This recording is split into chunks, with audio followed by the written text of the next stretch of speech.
자, 선우 창업에서부터 재택근무로 전환하기까지의 스토리를 연재드립니다. 제 딸이 이 방송을 보고 먼 훗날에 아빠가 이런 삶을 살았다라고 기억해 주길 바라고요.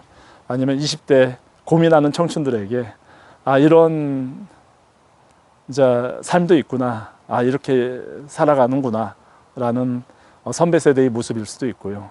지금 재택근무를 고민하는 CEO들, 대표들께 이 재택근무가 정말 위대한 방식이고 위대한 잡임에도 불구하고 굉장히 어렵습니다. 가장 원시적인 결혼정보 서비스를 재택근무로 전환하는 과정을 제가 들려드림으로써 좀 도움이 되지 않을까 싶어서 제가 이 시리즈 연재하고 있습니다. 역시 연장인데 제가 학원에서 그 10,000원 가지고 책상 2개를 사서 학원에서 한 2달 정도 운영하니까 저한테 인생의 은인이시죠. 학원 원장을 하시던 김동일 선생님께서 그 당시에 한 200만 원을 주셔요. 200만 원으로 그 사무실을 얻어서 한번 제대로 해봐라 라고 말씀하셨습니다. 이 김동일 선생님이 계셨기 때문에 선우가 존재했다라고 생각합니다. 그 지금의 200만 원은 큰 가치가 아닐 수도 있는데 그 당시 선생님께서 주신 200만 원은 결혼정보회사 선우의 최초의 사무실의 모태가 됩니다. 그리고 선우란 이름도 우리 그 김동일 선생님께서 지어주셨어요. 착할선 만나루, 좋은 만남을 주선하는 그런 회사의 CEO가 되라 라고 말씀하셨던 그 모습이 지금도 귀에 선합니다. 이 사무실을 이래서 신설동의 동화빌딩이었던 것 같아요. 그 신설동 로타리가 5거리인데 그 중에 한쪽이 1층이 이제 기아 자동차 그 영업소가 있었고 이 4층에 이제 200만 원의 월세는 기억이 안 납니다. 그 100 얼마였던 것 같아요. 그런 이제 월세를 내고 사무실을 이제 입주했는데 정말 얼마나 힘들겠습니까? 처음에 매출은 없고 하여간 예식장에서 하객을 가장해서 밥을 얻어 먹으면서 그나마 그때 정신 상태는 제대로 돼 있어서 그러니까 광고와 그 내부 회사 운영 여기에 충실한데 너무 힘들었습니다. 역시 에피소드 중에 하나인데 한 번은 이제 임대료를 한 3일인가 4일 늦게 줬습니다. 30일이라고 하면 4일 정도 늦게 주는 상황이 있었거든요. 근데 이제 사무실 앞에 가니까 문이 잠겼어요. 관리실에서 임대료를 늦게 냈다고 잠궈버린 겁니다. 그때 반에서 벨은 막 울리고 그 어린 20대 25살의 청년의 가슴에 안에서 벨은 울리는데 문은 잠겨서 못 들어가지, 저 전화를 내가 받아야지 내가 사는데 발을 동동 구렸던 그런 기억.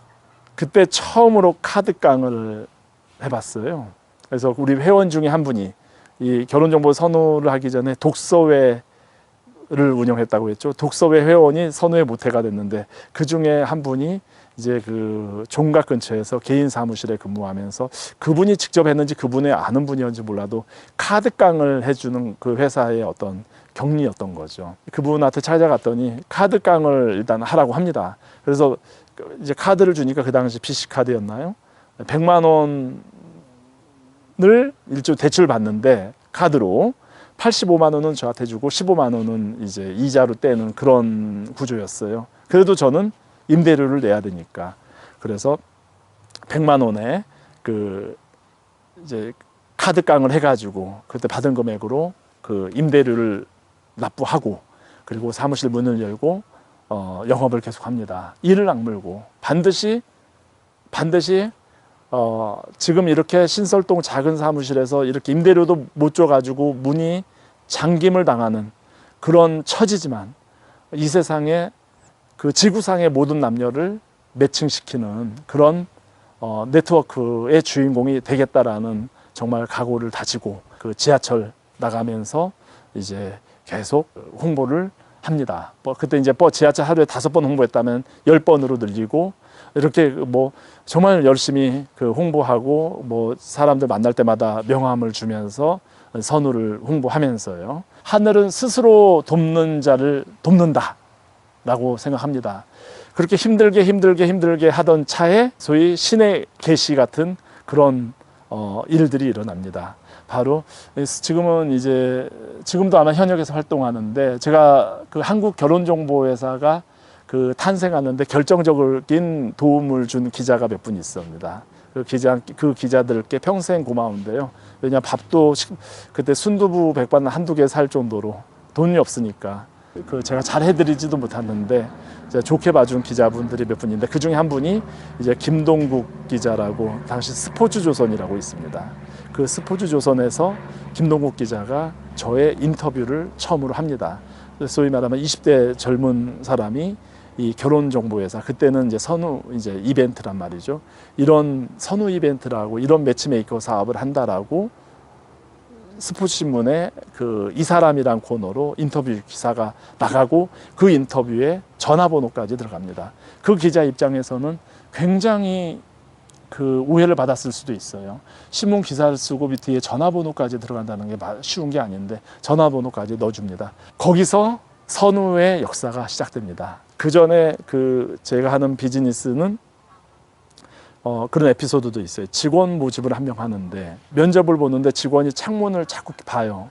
왜 그러가 보니까 창문 아래 보니까 그 부모님이 서 계시더라고요. 이상한 회사가 아닌가. 그 당시 90년대요. 이 결혼정보 서비스 하면 굉장히 비주류 사업이었습니다. 밑바닥 사업이었어요. 정말 이상한 사람이 이런 그 사업을 하고 있고 거기 이 서비스를 이용하는 분들도 정말 좀 뭐라고 할까, 유부남이나 유부녀 이런 분들이 한다, 이런 이미지가 고착화돼 있던 그런 시절에 좋은 기사는 한 번도 없고 매일 신문이나 주간지에 가십에 안 좋은 내용의 기사만 실렸던 그런 시절에 그 김동국 기자가 처음으로 20대 청년이 이런 매치메이커 사업을 제대로 한번 해보려고 한다라고 기사가 나가면서 거기서 선후의 반전이 시작됩니다. 전화가 무지하게 오기 시작했어요. 전화가 많이 옵니다. 전화가 많이 오고 굉장히 멋지고 좋은 분들이 회원 가입을 시작합니다. 이렇게 해서 선후가 반전의 그 찬스를 가지고요, 앞으로 나가기 시작합니다. 선후의 저의 20대 30대 신화가 시작이 되기 시작했죠.